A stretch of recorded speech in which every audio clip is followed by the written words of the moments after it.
See this is a very easy question.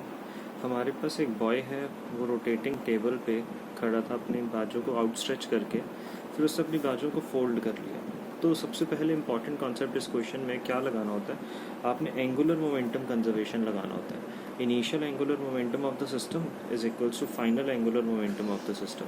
तो initial angular momentum I1 omega 1 होगा, final angular momentum I2 omega 2 होगा, क्योंकि finally इसने अपनी बाजुएं यू कैन से क्लोज ले आया था, तो मूवमेंट ऑफ इनर्शिया कम हो गया, तो ओमेगा बढ़ गया होगा।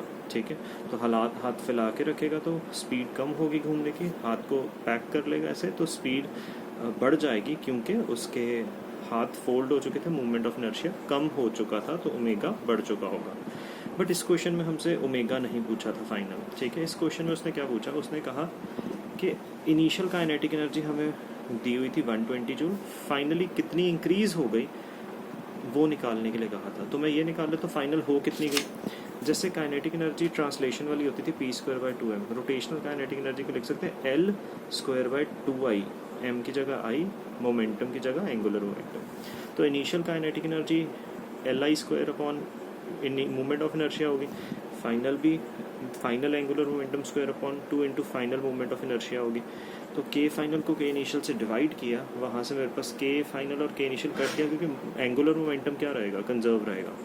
तो initial movement of inertia divided by final movement of inertia आ गया ratio K final upon K initial का।